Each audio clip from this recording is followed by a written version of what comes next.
안녕하세요. 3월 10일 목요일 말드라에 오신 여러분들을 환영하고 축복합니다.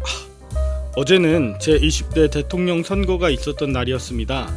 내가 원하는 후보가 당선되었건 원하지 않는 후보가 되었건 주어진 결과에 따라 나라를 잘 운영해 나갈 대통령이 되도록 기도하고 행동하는 우리 모두가 되었으면 좋겠습니다.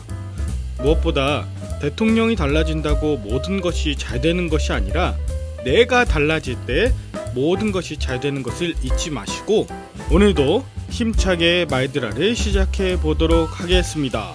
자, 출발!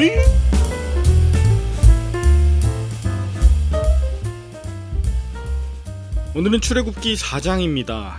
출애굽기 4장은 이스라엘을 애굽에서 이끌어내라는 하나님의 명령에 자신 없어하는 모세에게 하나님께서 말씀하시고 또 이적을 베푸시는 장면입니다. 먼저 모세는 자신이 하나님에 관해 말해도 이스라엘 백성들이 믿지 않을 것이라 말하자 하나님은 두 가지 이적, 즉 지팡이가 뱀으로 변하고 손에 나병이 생겼다가 없어지는 이적을 보여주십니다. 그리고 그것을 이스라엘 백성에게 보여주라 하시죠. 이 두 가지 이적에도 이스라엘 백성들이 믿지 못한다면 이번에는 물이 피로 변하는 기적도 보여주라고 하십니다. 하나님의 이적과 설득에도 모세는 여전히 말을 잘 할 줄 모른다며 또다시 부르심을 거절하죠. 하나님은 거절하는 모세에게 할 말을 가르쳐 주시겠다고 약속하시며 언변이 좋은 형 아론을 모세에게 보내주십니다. 모세는 장인 이드로에게 애굽에 있는 형제들에게 다녀오겠노라고 허락을 받고 애굽으로 돌아가는데 하나님께서는 아론이 모세를 마중 나오도록 불러주셨고 모세를 통해 말씀 들은 아론은 이스라엘 자손의 모든 장로들을 모아 그들에게 하나님 말씀을 전하고 또 하나님이 보여주신 이적들을 행하니 백성들이 모두 믿고 경배했다 합니다. 이것이 출애굽기 4장의 말씀이에요. 저는 오늘 본문 속에서 모세의 심정에 대해 주목하게 되었습니다. 모세는 이스라엘 백성들이 자신을 믿지 않고 이적을 보여줬는데도 믿지 않으면 어떻게 하죠? 나는 말을 잘 하지 못하는 자인데 그것이 가능할까요? 이렇게 모세가 하나님께 하는 질문은 단순히 믿음이 없음이 아닙니다.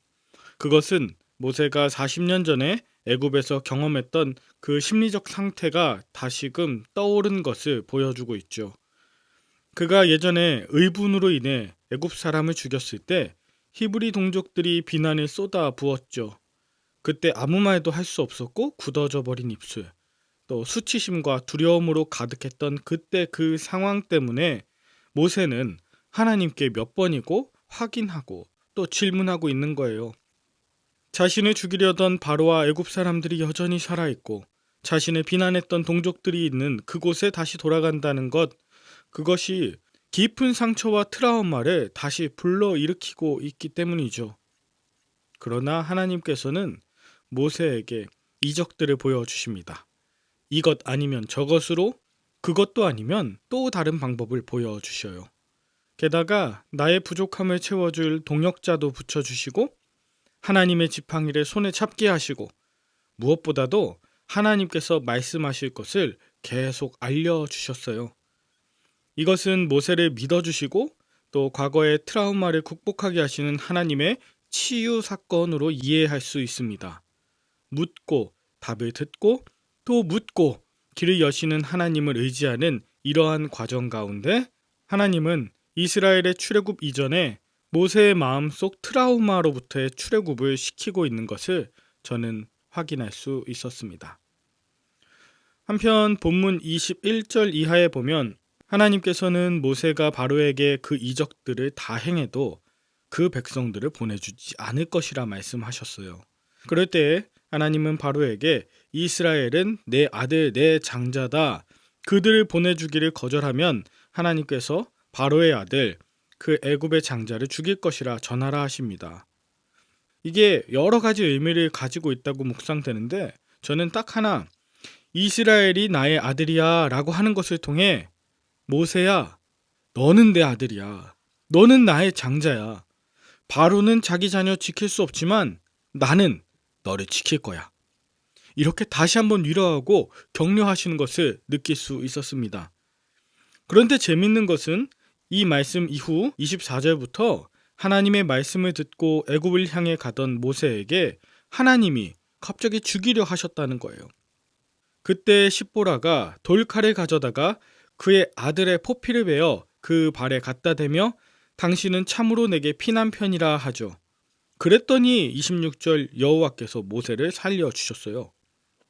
저는 이 장면을 통해 하나님의 말씀을 들어야 하는 사람은 바로뿐 아니라 모세도 마찬가지임을 보게 됩니다.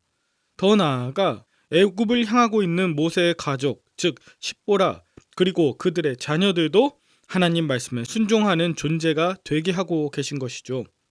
자신의 자녀들을 고생시키지 않고 싶어하는 부모의 인간적인 생각을 뛰어넘어 십보라는 그의 아들의 포피를 베어냈기에 비록 어미로서는 마음이 아플 수 있지만 모세를 살렸고 또 모세가 그의 피난편이 되었다 합니다. 피난편, 결코 좋은 말이 아닌 것 같습니다. 피를 보게 한 남편이란 뜻이니까요.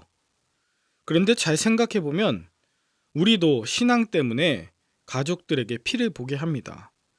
하나님을 믿고 섬기는 일 때문에 아픔을 겪게 하는 그런 경우인데 저도 아내에게는 피남편, 또 자식들에게는 피아버지, 부모님에게는 피자식은 아닌가 돌아보게 됩니다.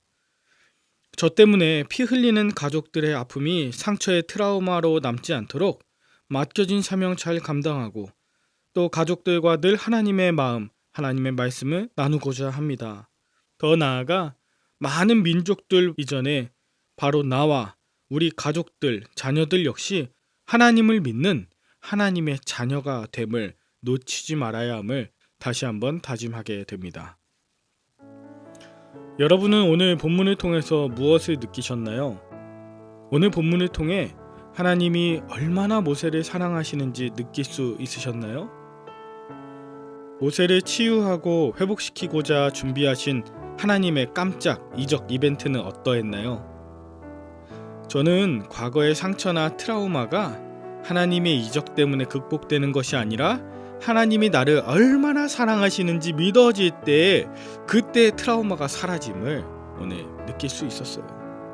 또한 하나님은 바로와 같은 일을 하나님 믿게 하는 일보다 이스라엘을 출애굽시키고자 하시는 것보다 모세와 같은 내가 먼저 하나님을 믿고 모세와 같은 나의 출애굽을 먼저 원하시는 것을 깨닫게 되었습니다. 마지막으로 피난편이 되어 아내와 가족들에게 미안하고 고맙고 이왕 피난편이 된 것 성실하게 맡겨진 사명 잘 감당하겠노라고 전하며 여러분들도 여러분의 가정이 출애굽의 도구로 쓰이시는 복된 가정 되시길 간절히 축원합니다. 함께 기도할까요? 하나님 아버지, 모세를 포기하지 않으시고 믿어주시고 또 함께 해주심을 통해 우리의 아픔도 치유받아 다시금 하나님께 쓰임받는 존재가 되고 싶습니다. 부족한 것이 참 많은데 십보라와 자녀들 그리고 장인 이드로와 같은 소중한 가족들을 주셨고 대언할 수 있는 아론을 붙여주셨으며 동역할 이스라엘 장로들을 함께하게 하심에 감사합니다. 안 된다, 못하겠다는 말보다 하나님께서 함께 하시니 그 말씀 순종하며 믿음으로 나아가겠노라고 하는 이 고백이 날마다 있게 하여 주시옵소서. 우리 가정을 통해 출애굽의 역사를 인도하실 예수 그리스도의 이름으로 기도 올리옵나이다. 아멘. 오늘도 좋은 하루 되시길 바라며 저는 내일 다시 뵙도록 하겠습니다. 샬롬.